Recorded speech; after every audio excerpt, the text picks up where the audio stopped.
Right, keep going, keep talking. Yes, right. So with 1920, 2 years into North Staffs, that's right. he's got his first class ticket. That's right. And then does he get married after that? He was married just before that. Just married before, no, That's before the right. accident. That's right. Married in 21. And we're talking about Ernest. And Ernest's dad was also a miner as Yes. well. Why can I not think of Grandad's name? Henry. Henry. I've got his bloody name. My name is John Henry Richard. And that's my two grandfathers, Henry. Right, so I've got Henry, Ernest, and then Ernest would have been, like you say, working at Stafford Pit, Yes. which is now Defunct. Stoke City. Is it? Oh, Yeah, that's where Stoke City ground is. Yeah. He's got his first class ticket. What would Yes. that be in, John? In mining. Mining. General mining. A colliery manager certificate. That is what you need to manage a colliery. So technically white collar. Yes. Well, it's Ish. That's it is. Yeah. You can get a degree in geology and in mining and that sort of thing, but you can't manage a colliery Without your certificate. without a Home Office manager's certificate. It's like being a captain of a ship. Right. Unless you've got the experience of coming up through the ranks, you can have a degree in navigation, but you can't manage a ship. Right. So from there, having got his first class ticket, where does he go now? Now. Does he have to sort of fit in? Yeah, oh yes, of course he does. He then goes, I can get this date right, 1931, he continued at Stafford after his hospital treatment and was promoted to being a deputy, a junior official.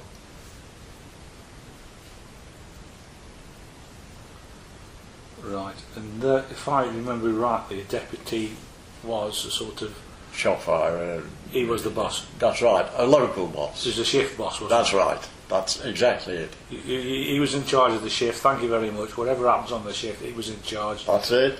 He said, if you were under him, you say, right, John, go down there, put that shot in. Are you happy? Okay, I'll just check it. Right, bang. So he was the man that did the work. Thank you. Yeah. Now, in 1931, he was promoted to an under-manager at a very, very small colliery called Whitfield. Now, isn't it funny I can remember that name? I forgot my granddad's name. Okay. And Whitfield's colliery, this is quite funny, is just at the back of Denby Pottery. Right. Okay. Yeah. So really, for the uninitiated, we're talking pre-NCB, aren't we? Oh, a long time before NCB. And we're talking private enterprise. private enterprise. Absolutely. So why would he have been poached to go to Whitfield? Yes. Well, Also- or somebody offered him the chance, and I think the manager of Whitfield was very strongly connected to Cowlisher Walker in Stoke-on-Trent. Yes. And But then, if I'm not mistaken, 1931 to 35 was a bad time, or was it? Are they just come out of the recession? oh, they were in the recession. Because didn't Cowlishaw and Walker go bump? Very nearly. Robert Heath went bump, didn't he? That's And he right. sold out. Very nearly. Well, Whitfields went bump. But that was in the late 1920s. No, 1931. Right. When we were at Whitfield's colliery, they went bankrupt. And Got you. Dad had to take a reduced rank of an overman at Butterley in Nottingham. And I'll let you into Chatterley Whitfield director's memos in a minute. Right. Okay. I'm with you on that one. Right. So he's not nothing to do with the Western NCB at all there. Oh, it's no, all no. prior to that. So he was working in Nottingham. That's right. In 1931. That's right. When he saw, in 1935, we saw the advert for Chatterley Whitfield. Which would be under manager. Manager. Manager. Straight up manager. And obviously with the manager you got the manager's perks, which is the manager's house and everything. That's right. Right. Believe it or not, Dad hesitated about applying. Mum pushed him. He said it's too big a jump. She pushed him.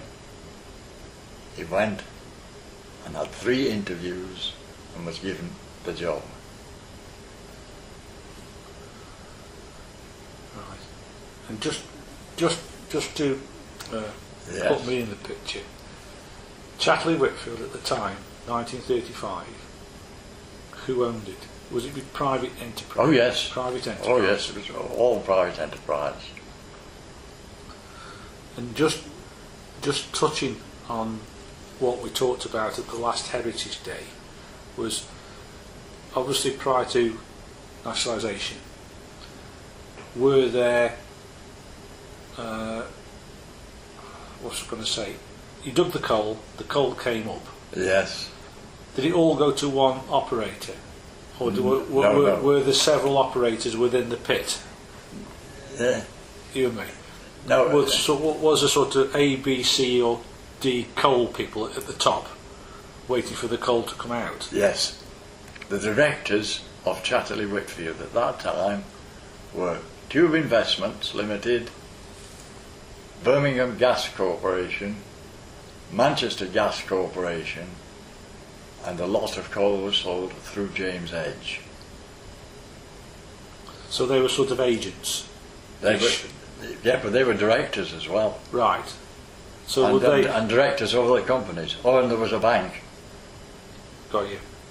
director. Right. So what you're talking about is the fact that they would they apply for coal down below, the directors. Oh yeah. Would they have their own sort of little mini company? Oh, that's digging? right. Oh yes. No. The butty system meant they employed contractors per coal face. Nothing to do with these men. Dad employed them. Right. Right. You'll come to that in a minute. No when problem. I come to it. Oh, get off with these daft buggers. Right. Okay. Yeah. So, when Dad went to his final interview in Manchester, they said to him, "Have you got any questions now that we've offered you the job?" And he said, "Yes." He said, "There are many good colliery managers in Stoke-on-Trent. Why have you picked me?" Right. And do you know what answer he got? Ever so sensible, from H.J. Crofts, who was managing director. "We picked you because we thought you were capable, Yeah. and you were not tied to any other mining companies in Stoke-on-Trent, so we would not offend them by picking their managers. Right. So was But you have Stoke-on-Trent experience." So was it cutthroat then? Oh, very, very. Right. Okay. Okay. Lovely. Right. So we're now on to 1935. When he arrives as manager at Chatterley Whitfield. Ernest has got his job. That's right. I'm going to school at Woolstanton Grammar School. You've been uprooted, Yes. and you arrive at your new house in Whitfield Road. That's right.